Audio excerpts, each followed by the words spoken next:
All right, let's get into it here. Going to start with some news to catch up on. First big one, Evan, was this Jonnu Smith trade. Basically, Dolphins send Jonnu and Jalen Ramsey to Arthur Smith's Steelers in exchange for Minkah Fitzpatrick. Steelers then turn around and give Jonnu Smith what he wanted, a 1-year, $12 million contract extension. Dolphins turn around and add Darren Waller. We'll get to that in a minute. First, I want to talk about how you think this affects the Dolphins, guys. I want to start with Tyreek Hill, because that's one of the bigger discrepancies that we have in Silva's top 150 versus the ETR season-long ranks. Evan, go ahead on what you think the Jonnu trade impact is on Tyreek Hill. First of all, shout out to Gretchen Leone. They are doing their ETE podcast again this year. This is like their third or fourth year. They've gotten better every year. This year's podcast series is excellent, and they did a breakdown of this. One thing that they kind of did not hit on that I like to hit on is from like a team level perspective. The Dolphins, and they hit on it really well, talking about how this offense is suddenly like so condensed. I mean, tight ends in the Dolphins offense last year had a 25% target share. Jonnu Smith was a huge part of the offense. They really ran the offense through him for large portions of the second half of the year, pulling him out and having essentially nothing to replace him. I mean, Darren Waller hasn't played in a long time, is like 33 years old, like became a rapper during his time away. I mean, I don't think that I'm sure that he has some sort of a projection, but guys coming back from scenarios like that, they're not good bets, like whatsoever. Even like, is he even going to make the team? For him to have a significant role, like it's kind of tough to imagine, but they really have no backup option. The offense is going to run through Tyreek Hill, Jalen Waddle, and Devon Achane, and the Dolphins defense. I mean, after this, going back to the team level thing, their cornerback situation is probably easily the worst in the league. Losing Jalen Ramsey, Cam Smith, who hardly played as a second-round pick 2 years ago, and he's barely gotten on the field through 2 years. He is expected to be a starter opposite Storm Duck, who was an undrafted free agent last year. I mean, this is the worst cornerback situation in football. They do have some talent in the front seven, but this team is going to have to throw the ball a lot, and their pass protection is still an issue. Offensively, it's going to be a lot of manufactured stuff. Devon Achane, I think, might be the biggest beneficiary on the ETE show. Gretsch was talking about how he thinks that Devon Achane maybe should be a top 5 overall pick in fantasy and has like a legitimate chance, has a legitimate case to be the 1.01. And people are going to scoff at that. But I mean, this is a guy who could catch 100 balls, can score a ton of touchdowns, is probably the greatest immediate beneficiary of the Jonnu Smith trade away. So I think that he's the biggest beneficiary. You go to Tyreek Hill. I mean, just again, the condensation of the offense, the fact that the offense is going to be the concentration is the better term. The concentration of the offense is going to benefit these guys so much that I think that all of them need to move up. Jalen Waddle, Tyreek Hill, and Devon Achane. And then I think we can talk about ancillary guys as well, like Malik Washington. Yeah, well, let me start on Tyreek Hill. It was so bad for Tyreek Hill last season to the point that the Dolphins were running wide receiver screens for Jonnu Smith over Tyreek Hill. The scheme stuff was not to Tyreek Hill for much of last season. And in a McDaniel offense, scheme stuff means a lot. Now, you can make excuses for Tyreek Hill. Quarterback play was bad when Tua was out. Tyreek Hill played through a broken arm or something like that. My concern has always been on Tyreek Hill that reversing career trends at age 31 is just a bad bet. But when you remove Jonnu, the volume concerns on Tyreek start to erode, and you start to get more of that scheme stuff there to Tyreek. So we actually moved Tyreek up pretty decently in our rankings. There's certainly risk here. It's a wide range of outcomes. We're up to 21 overall in the ETR season-long ranks, half PPR on Tyreek. Silva's down at 40 overall here on Tyreek. I could see it going really well for Tyreek. I could also see the team completely face planting. And, a lot of people are like, especially on the Achane stuff, well, the offensive line sucks. The team is going to suck. I got a sneak peek of Brandon Thorne's offensive line rankings, which are going to be up relatively soon. Dolphins are going to come in the bottom third of the league in offensive line here as well. So yeah, and the other thing that people are going to raise their eyebrows out at in your rankings, Evan, is you still have Waddle over Tyreek here by Yeah, have one them right spot, next to each other. right next to each other, one spot Waddle, one spot ahead. So yeah, I just thought the volume, more schemed volume is more secure now for Tyreek was my major point in kind of bringing up Tyreek's range of outcomes. And I also think it's worth remembering that in 2022 and 2023, in 2022, Tyreek Hill and Jalen Waddle were both cooking. I mean, and that those offenses in 2022 and 2023 were super concentrated. So Mike McDaniel has a history of doing this, and that was with success. I mean, that was when Mike McDaniel was kind of like taking the league by storm to an extent. Offensively, the Dolphins were playing really, really good offense at that point, and so I just want to reinforce that like Mike McDaniel has done this before. And what this does is just makes these guys that we know are going to get the ball with extreme volume. They're so safe. Their floors are so high, and their ceilings are so high. I'm not done, with my fantasy football rankings by any stretch. I mean, there will be a lot of changes made leading up to the season, and obviously during training camp and all that. But right now, I feel really good about those Dolphins. As to responding to where the ETR projections team stands on Tyreek and Waddle and all that versus where I have them ranked versus like Fantasy Pros ADP. I have Waddle and Tyreek like super super tight right now. I have them literally right next to each other. Whereas versus like ADP, Jalen Waddle is wide receiver 33. I have him wide receiver 18. ADP on Tyreek Hill is wide receiver 13, and I have him wide receiver 19.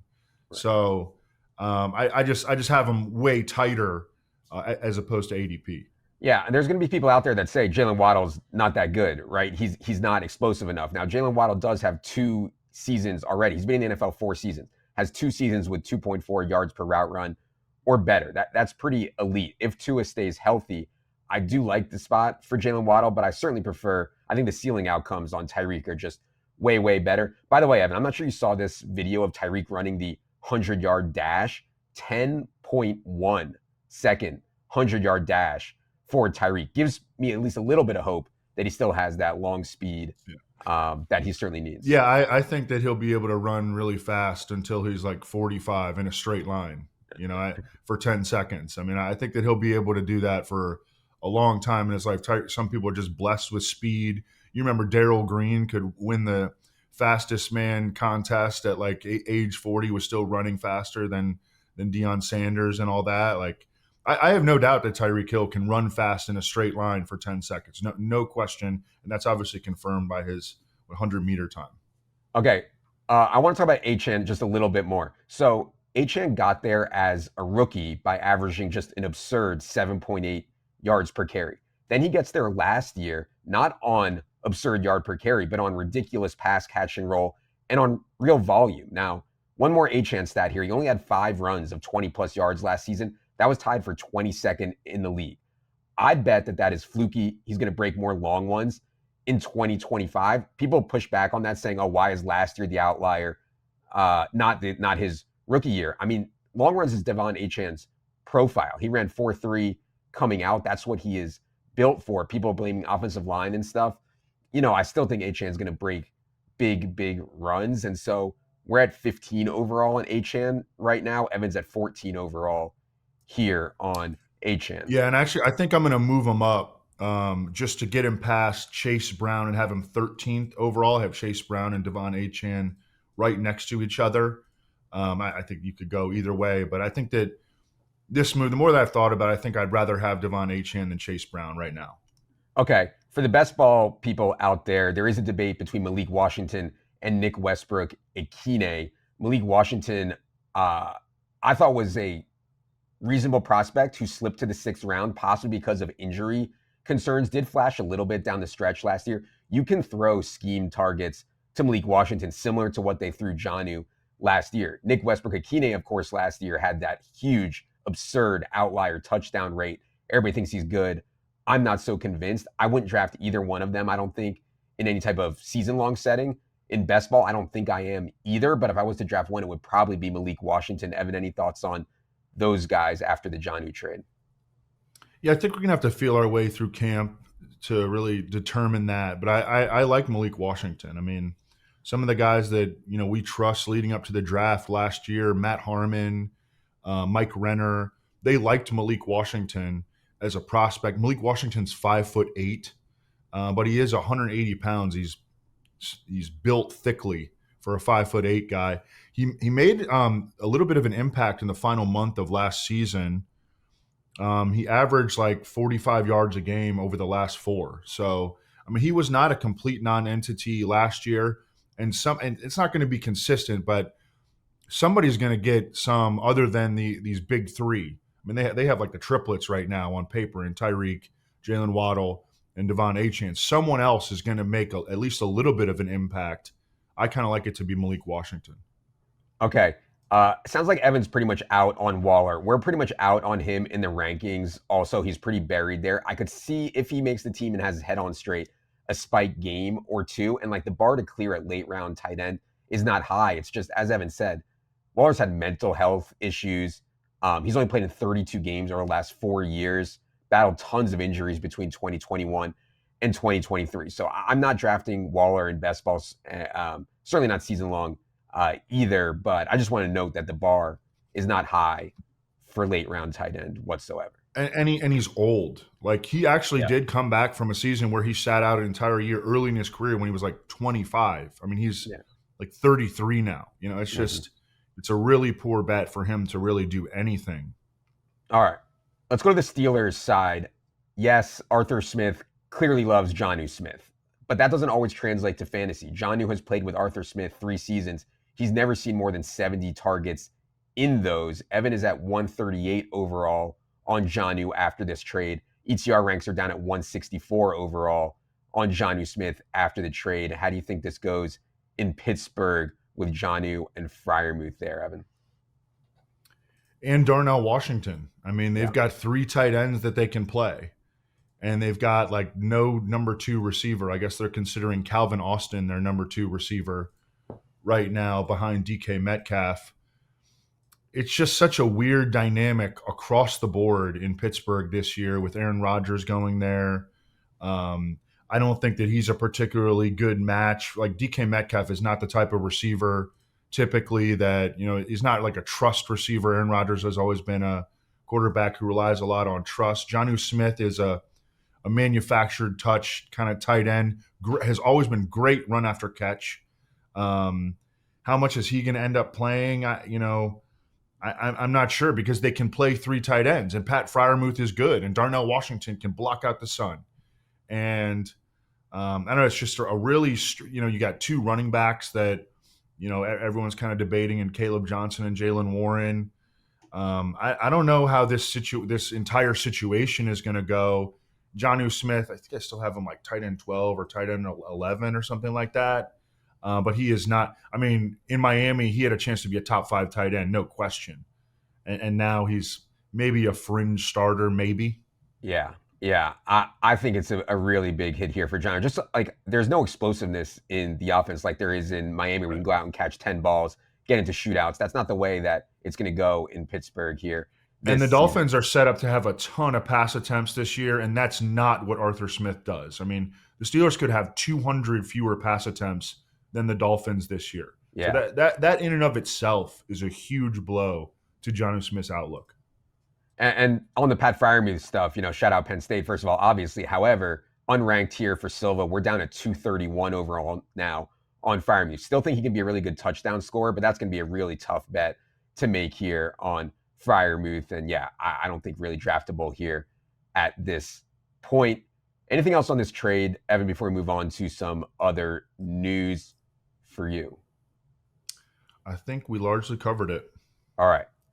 Let's go to some other light news here coming out of OTAs and some off-season stuff. So the Rashee Rice news, we have some inside source telling us that there is no limitations whatsoever on Rashee Rice here. Chiefs have been raving about his health publicly, so that's not like that's any new kind of news. The civil case on Rashee Rice's Court case has been delayed. Maybe something will happen with a criminal case, but it seems unlikely at this point. Silva is up to 16 overall now on Rashee Rice. That's ahead of Drake London, ahead of A.J. Brown, McConkey, Jackson Smith and Jigba, etc. ETR ranks are at 24 overall here on Rashee Rice. This is very high, Evan. Not a lot of room for error on Rashee Rice, but I got to say, all signs are at least positive right now for him. Anything to add on the Rashee Rice rank?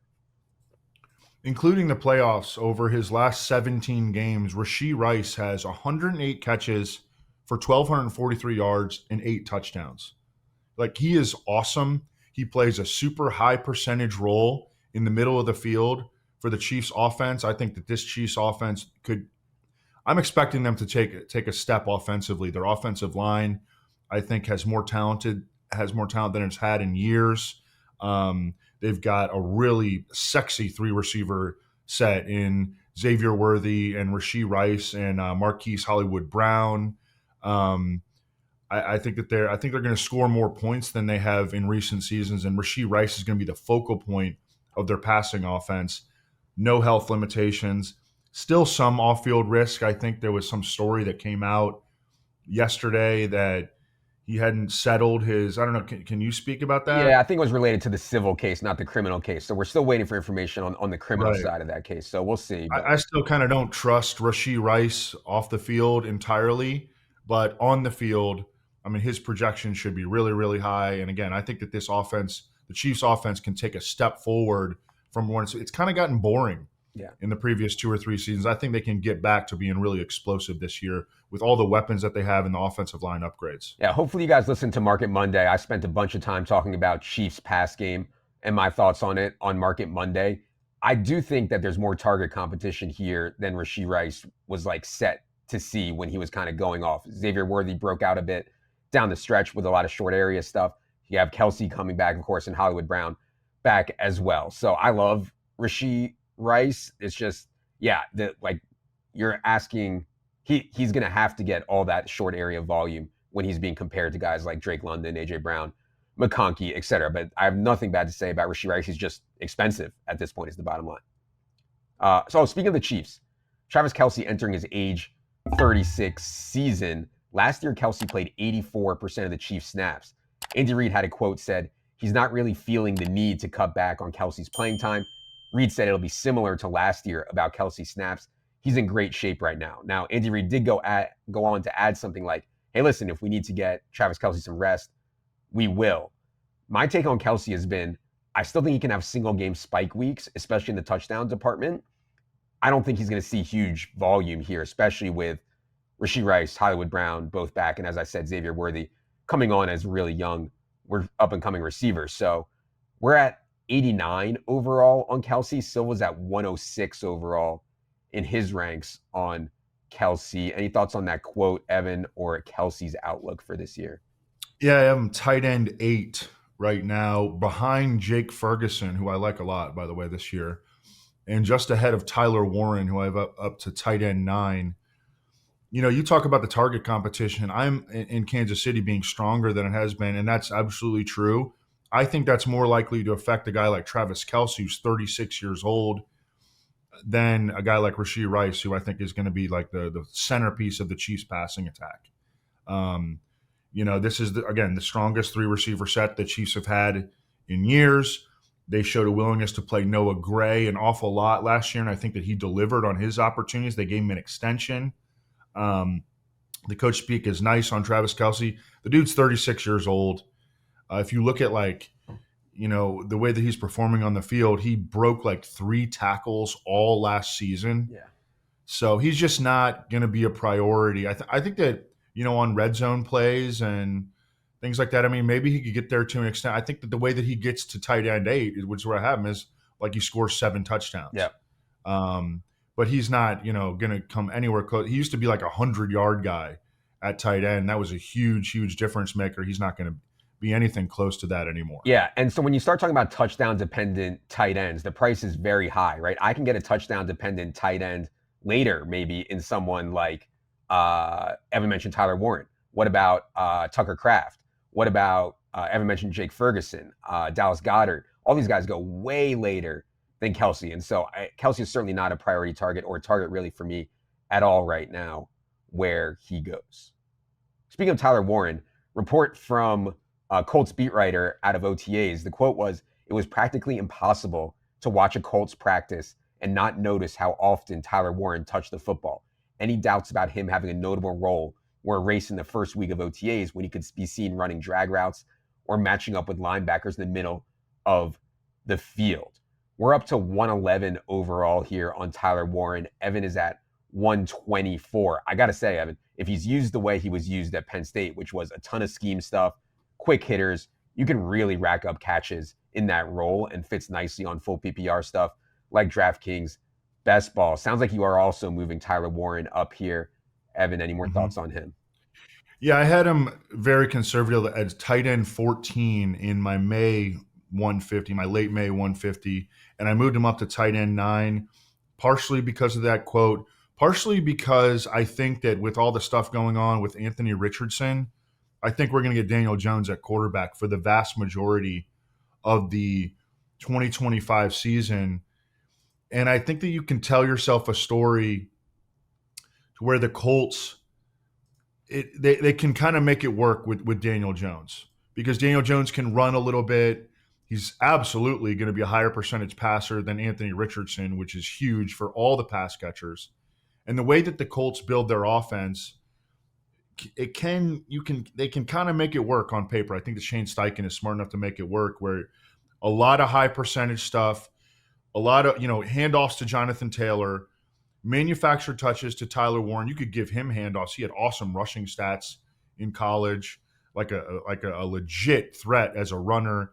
Like shovel passes, RPOs to Michael Pittman, high percentage stuff in the slot to Josh Downs. Use J.R. Giddens a little bit as your satellite back, and all of a sudden, I mean, you are taking pressure off of Daniel Jones. You're de-emphasizing his role in the offense because you're trying to make everything high percentage for him. Now, at the end of the day, are they going to have enough talent to be able to execute that style of play? I don't know. But, I mean, you can sort of, tell yourself a story about this offense. And in that story, Tyler Warren is a huge part of it because of the way that he can make a difference in so many different ways. And that quote was promising coming out of OTAs. And Tyler Warren, look, dude, I know that we joke about it. Over the course of time, if you've been betting on Mackey Award winners, you have been profiting. And this dude won the Mackey Award, and we all saw it with our own two eyes. I mean, you did all last season as a Penn State fan. Tyler Warren is a stud, and I think he's becoming a guy that I am willing to bet on. I have him. Where do you guys have him in terms of straight tight end rankings, positional rankings? Yeah, tight end 11. Okay, so I'm lower than you guys in the 150, but I have him higher positionally. Okay. Right, tight ends in that range are a little bit.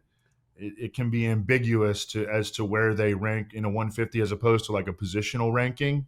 So maybe I'll just move him up the top 150 to just get in line with you guys. But yeah, he is a guy that I'm willing to take as a top 10 fantasy tight end right now. Right, and this was something I talked about on Market Monday with regard to Colston Loveland. When it's such a flat tier of tight ends, let me introduce some high upside variance. Let me introduce someone that could go nuts.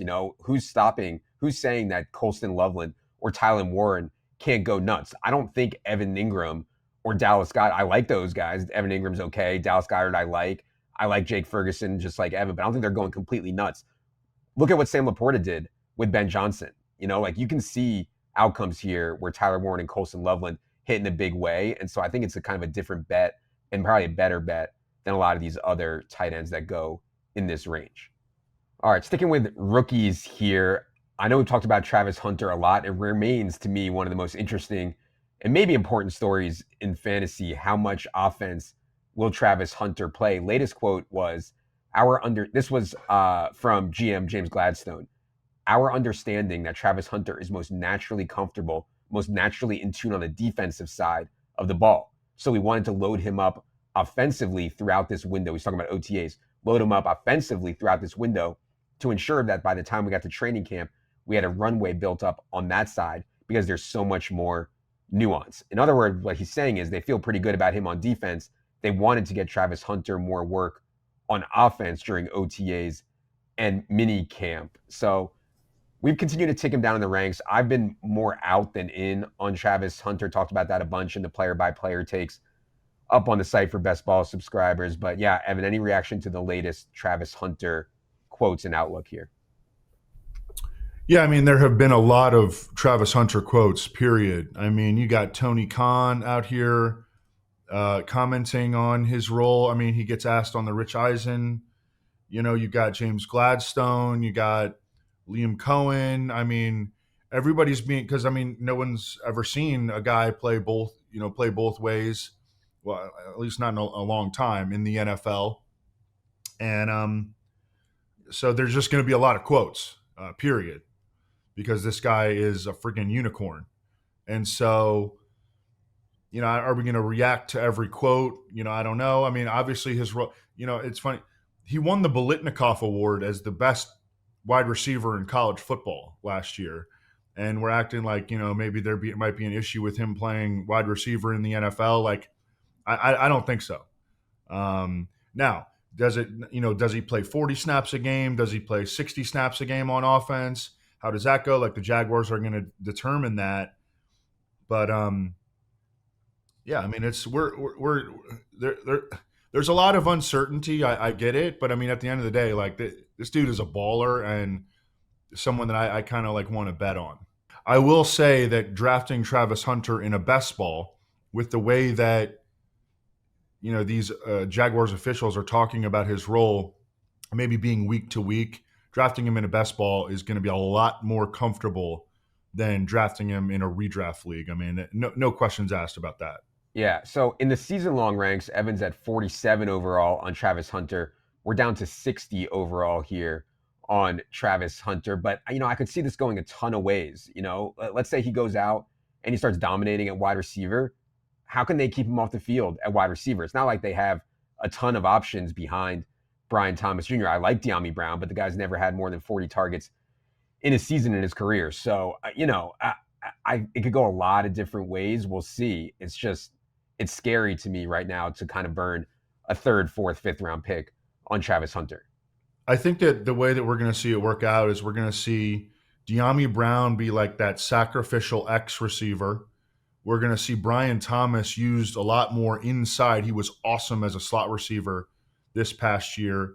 And I think that Travis Hunter will work off that. He'll be like the Z and the flanker. And maybe in two receiver sets, it'll be De'Ami Brown and Brian Thomas, at least to start the season. But I just think, Travis Hunter is such a superlative athlete. He's going to have like big games. It might be difficult to know when they're going to happen. Yep. All right. A few more small things to get to here before we get to Silva's outliers in the ranks. Jordan Addison trial is set for July 15th. Somewhat expecting a 1 to 3 game suspension here on him. These suspensions that happen very early in the year, really not a big deal when they're not before bye weeks, before the injury Armageddon hits. But Silva's at 77 overall on Jordan Addison. We're up at 66 overall on him in the season-long ranks. Any more thoughts here on the Jordan Addison situation, Evan? I think Jordan Addison showed a lot last season, and I really believe in him as a player. He's going to miss a little bit of time, but as you mentioned, it doesn't really hurt you, especially when you can draft him as like a wide receiver 4. The target competition is heavier in Minnesota this year with TJ Hawkinson back healthy. And I think the defense is going to be better. And JJ McCarthy doesn't have a track record of throwing the ball with a lot of volume. So those are concerns for Jordan Addison, and why I'm a little bit conservative on his projection and lower than the ETR projections team on Jordan Addison. But he showed a lot as a player last year, and I think that he's a great wide receiver 4 pick. Agreed. Okay. There was a Christian Watson video that came out. These guys keep coming back faster and faster from these clean ACL tears, like the ones that Steph Diggs and Christian Watson had, not the one that Brandon Ayuk had, but just 5.5 months removed from ACL tear. Christian Watson already cutting and sprinting. I don't think he's draftable or anything like that. I just wanted to note that he's back running just in case he could affect some of these other guys down the stretch. It's already so flat in projected target share for the Packers. Adding another guy, maybe in the fantasy playoffs, would not be ideal. I don't know if you saw this video of Christian Watson, Evan, but any thoughts on that? Yeah, I saw it. I mean, and it's nice to see. And I also think that the Packers, to an extent, drafted Christian Watson's replacement in Matthew Golden. I think Matthew Golden will take that role. But I think the Packers probably right now are considering anything they get from Christian Watson in 2025 a bonus. And they'll take him if he can come back. I mean, he's shown big playability, no question. But he, yeah. I mean, there's no way to like put anything firm on expectations for Christian Watson this year. Yeah, we're at 81 overall on Matthew Golden and 87 overall on Jaden Reed. I know that's been a big debate among the best ball bros who you prefer between Golden and Reed. I didn't even see who you had ahead, Evan, but any take on Golden versus Reed this season? I definitely have Jaden Reed ahead. I think that Matthew Golden, to an extent, is going to be. I think he's just a low volume guy with some big play potential. But Jaden Reed is a player that the Packers are going to want to feed the rock, and definitely their best like fantasy option at wide receiver. Yeah, one more thing about the Packers. Jordan Love was hurt for so much of last season, and they went so run heavy. I don't think that was their intention. I think they actually intend to go into the season throwing the ball a lot more. And so I don't want to be too low on Packers stuff just because it's going to be flat in their target share. You know, I like Tucker Kraft. I like Jaden Reed. I like Golden. I think all those guys are interesting picks where they go, which is pretty late. Yeah, I have Jaden Reed 73 overall and Matthew Golden 96 overall. Okay. Yeah, one more Packers note. There was a couple stories out there about Marshawn Lloyd took it easy early in the offseason just to try to recover, try to fix his body after that ridiculous rookie year. Dealt with hip, hamstring, ankle, appendicitis. I'm not sure if he's going to beat out Emmanuel Wilson. I think the Packers want him to beat out Emmanuel Wilson. And if he's healthy, he's certainly, I think, more talented than Emmanuel Wilson. So Silva's up at 133 overall as kind of a direct backup here to Josh Jacobs. Evan, any thoughts on Marshawn Lloyd in that backup battle there, Packers running back? Well, I liked him as a prospect, you know, coming into last year, and his rookie year was just a total wash, which was crazy because he never even got on the field to get hurt, you know, essentially. Emmanuel Wilson is a guy that, I mean, I think that they trust, and just, yeah, as you mentioned, is just not nearly as talented as Marshawn Lloyd. Marshawn Lloyd had a sick speed score coming out of college, weighs 220 pounds, can play in the passing game. That's a lot. That's a lot of boxes that I like to see checked from a running back prospect. Had the second round capital, you know, and then and I think he's interesting because Josh Jacobs has almost 2,000 touches on his resume in the NFL in what a 6-year span. So Josh Jacobs has handled a lot of work. He got a ton of work just last year. He had 301 carries last year and 36 catches. So, I mean, that can catch up with a veteran running back. Marshawn Lloyd is interesting for all those reasons. And, yeah, I mean, definitely late round worthy to me. All right. Last news note, the Giants quarterback rotation in OTAs, it was Russ Wilson handling the quarterback one work. Jaxson Dart was the second quarterback through for the most part, and then Jameis Winston. So I only bring this up to make the point that I don't think we're going to get the Jameis Winston experience this year in New York. If Russell Wilson fails, they're going to go to Jaxson Dart almost certainly. Malik Neighbors, Silva has him 11 overall. ETR ranks are at 12 overall on Neighbors. Silva also has Darius Slayton pretty high, 123 overall as well. I've talked about Slayton a little bit as a best ball kind of pick. Evan, any more thoughts on the Jaxson Dart stuff and Giants pass game? Yeah, I'm not drawing any firm conclusions from what happened at OTAs or mini camp or anything like that. I want to see what happens in training camp. I felt like the reports were not consistent from the beat writers in terms of the pecking order or the performance during those practices. And I don't know, I'm just kind of to the point where I don't really pay a whole lot of it, pay that kind of stuff a whole lot of mind. I know that we need something to talk about in June and early July, but I'll be interested to see where they're lining up in the preseason for sure. Okay. All right. Before we get out of here, I want to get to some of the outliers in Silva's latest top 150. Again, if you have DraftKings Pro, you can access Silva's latest top 150. Right out of the gate, Evan, you're going to raise the eyebrows of the people at number 1 overall. Silva has Jahmyr Gibbs number 1 overall. ETR ranks are at 6 overall here on Jahmyr Gibbs. It's not a huge difference at all, but it's always going to drive people nuts when you're at the top of the board here. Evan, go ahead on Jahmyr Gibbs at 1 overall in your latest top 150. Yeah, well, first of all, I mean, we got to get clicks. I mean, we really need clicks here badly at Establish the Run. No, I'm kidding. We don't even really care about clicks. We sell subscriptions. But I think that there is a clear first tier this year, and I think it's a 6-man first tier among all players in fantasy football. It's Jahmyr Gibbs, Bijan Robinson, Jamar Chase, CeeDee Lamb, Justin Jefferson, and Saquon Barkley. And I think you can make a good case for all 6 of those players as the 1.01. I think that Jahmyr Gibbs has the highest ceiling of any of them if things come together. And my take on the Lions this year is that they're not going to be as good. They're going to play from behind more.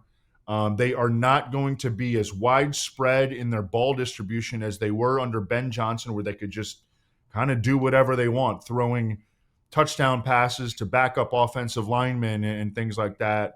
I don't think they're going to do that anymore. I think they're going to condense their offense more around their explosive players. We're going to see another step from Jameson Williams, who I have like wide receiver 15, well above market, and Jahmyr Gibbs.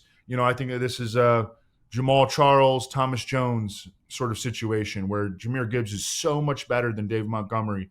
We see the separation this year, a Chris Johnson, Lendale White sort of situation. Jahmyr Gibbs, I went back and forth between him and Bijan Robinson as the 1.01 overall. Bijan Robinson is going to have a higher touch projection, but if you look at their data from the last couple of years, like Jahmyr Gibbs is so much more explosive in a more bankable offense, and I think just has a higher ceiling than Bijan Robinson.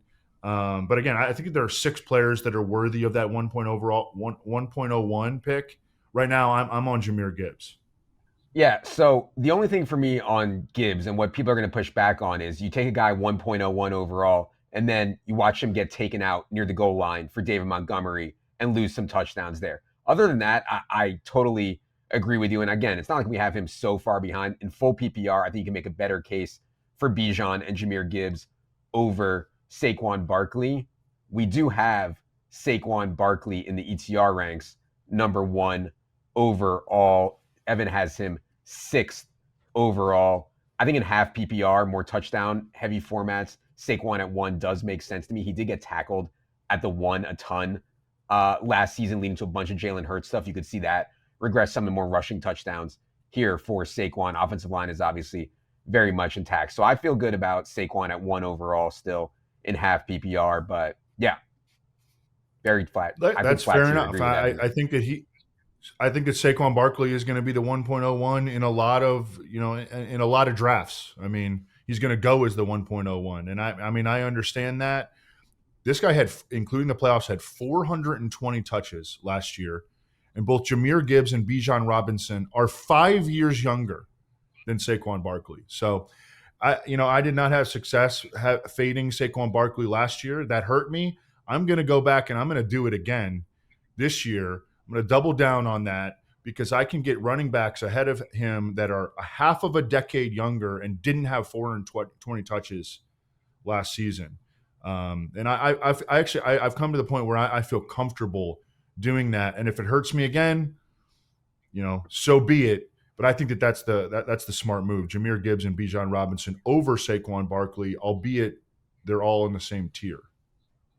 Okay. A little bit further down the board, Evan has George Kittle 33 overall ahead of Trey McBride. We're not that different in the TR ranks. We're 35 overall on George Kittle, but we do have Trey McBride ahead here at 28 overall. The argument for Trey McBride over Kittle is just going to be touchdown regression. In other words, is Trey McBride actually a bad touchdown scorer, or has it been fluky so far that he has not scored a lot of touchdowns? What do you think about this Kittle versus McBride debate here, Evan? Well, I think that George Kittle is the best tight end in the NFL. I think that Brandon Ayuk is probably going to start the season on reserve PUP. I love the history between Brock Purdy and George Kittle. Brock Purdy has always had a lot of success throwing the ball to George Kittle, and pretty much every quarterback has ever thrown George Kittle the ball because he's a freaking beast. Ricky Pearsall I really like, but he's definitely not a sure thing. Really didn't play a ton as a rookie. Juwan Jennings, I think, is a really, really nice player and a pretty fun draft pick this year, but also has been a role player throughout his entire career. So George Kittle is awesome. Love the connection between him and his quarterback. The competition for targets is a little bit dicey. Christian McCaffrey coming back definitely makes a difference as well for George Kittle. But I mean, I George Kittle is such a strong pick that I feel fine being very aggressive about him. Yeah, I like George Kittle. I just think the volume projection on Kittle versus McBride is the gap is really wide. Like there's games where George Kittle gets like 4 or 5 targets in a game. Trey McBride, I mean, he was getting 10, 11, 12 targets so consistently, and I'm still relatively low on Marvin Harrison, which keeps me high on Trey McBride. So I prefer McBride, but certainly close. Again, we have them 7 spots apart in the ETR ranks. Let's go to one that the rookie wide receiver freaks are not going to like here, Evan. You were at 69 overall on Tet McMillan. ETR ranks are at 44 overall on Tetaroa McMillan here. Sounds like you're pretty low here on him. Go ahead on McMillan. No, this might be one I need to rethink because I don't want to be terribly low on Tet McMillan.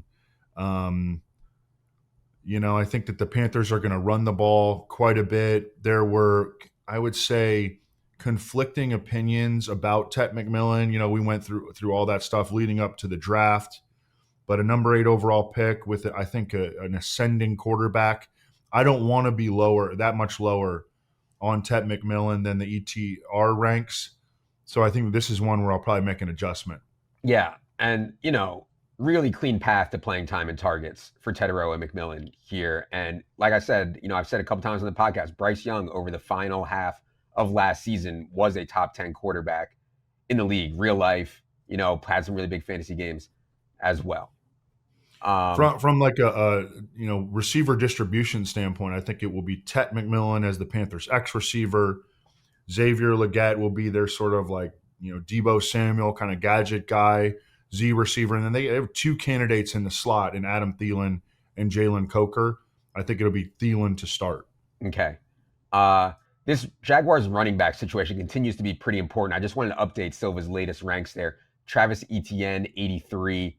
Bishal Tootin, 102. Tank Bigsby, 109. So Evan has all these guys kind of higher than at least they go in best ball right now. A lot of that is because of just ambiguity. We don't know exactly what's going to happen here. My personal take is it's just going to be a competition. Like there's no script for this. It's just going to be who's ever the best back, whoever gives them the most is going to play the most. So Evan, go ahead on having Etienne a couple rounds ahead of Tootin right now and then Bigsby right behind.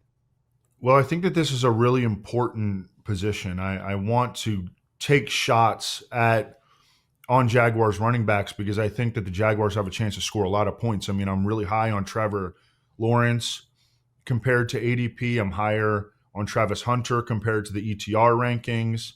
I have Brian Thomas like as high as I could possibly push him up. I have him wide receiver 5 overall right now. And I think that the Jaguars are going to score a lot. I think that Liam Cohen is an absolute stud. And so, mid to late rounds, like I'm willing to take shots on these guys. It seems like Travis Etienne has kind of pulled ahead as the likely week 1 starter. Bashal Tootin, is a 4th-round rookie, but a very exciting one. Tank Bigsby was the best pure runner on the team last year, but has 8 career catches in 2 NFL seasons. So they're just guys I'm willing to take a shot on. And I don't know how it's going to work out. I'm with you. I think it's going to be an ongoing competition. We'll get coach speak. We'll get preseason data, and these guys are going to be moving around a lot. I mean, not tomorrow, but, in a couple weeks, Bashal Tootin could move back. I had him as the first running back in this rotation in the May 150. It could be Tank Bigsby. Yeah. I mean, I don't know. I think that I'm going to be moving these guys around a lot. But right this moment, 3 weeks before training camp, I have Travis Etienne first, Bashaw Tutin second, and Tank Bigsby third. Yeah, ETR ranks, we are at 110 overall on ETN, 124 overall on Tutin, and 160 overall on Bigsby. Bigsby's the one that I'm kind of out on. Like, God, if you can't catch the football, it's really hard to put up big fantasy games. You need touchdowns. It is. You need long runs. Yeah, it just all comes down to touchdowns. Now, he is going to be their best option, I think, at the goal line. Yeah. But yeah, 8 catches in 2 years. I mean, that's pathetic. It's unbelievable. Okay, last one here. I can't believe this one, Evan. The Chief, my beloved Chief, David Njoku. Evan is down at 148 overall. The tight end 17 here for Evan on David Njoku. ETR ranks are up at 108 overall on the Chief, David Njoku. Pretty low here, Evan. Say it ain't so on David. I mean, I just have no faith in the passing game right now. They've got 4 quarterbacks with a shot to play. If it looks like Joe Flacco is going to be their quarterback, I think he probably lasts like 3 or 4 games and peppers Njoku with targets, and Njoku smashes. But there have been reports that it could be Kenny Pickett. They drafted Dylan Gabriel, who reports have been all over the place about, is he better than Shedeur Sanders? The passing game right now, just extremely low level of comfort. And they drafted in the 3rd round Harold Fannin, a tight end who can catch the football and run after the catch. So I just have a really low level of comfort in the Browns passing game, period. I've always loved David Njoku. Sashi Brown pick, everything. I've always been a huge fan of his, but I just really low comfort level. Yeah, and to be fair, I think this tier of tight ends is really flat, right? From like Mark Andrews, who we have at 101 overall, all the way down to Tucker Kraft at 129 overall. We have 1, 2, 3, 4, 5, 6, 7, 8, 9 tight ends ranked in between there. And so in season-long drafts, I'm likely willing to just kind of wait there if I don't go elite tight end, which is always an interesting play in season-long. But yeah, I like Njoku more than ever. Just close my eyes, bet on talent, bet on a natural touchdown score. But I hear you on all the concerns, and it's certainly a flat tier. All right. That is going to do it for this look at Silva's latest ranking changes to his top 150 and the latest news and notes around the league. If you have not yet subscribed here to us on YouTube, it is indeed free, or anywhere podcasts are found. We're going to be pumping out a lot more shows and content as fantasy football season hits full blast in the next few weeks. For Evan, producer Luke, producer Ryan, I am Adam. Good luck, everybody.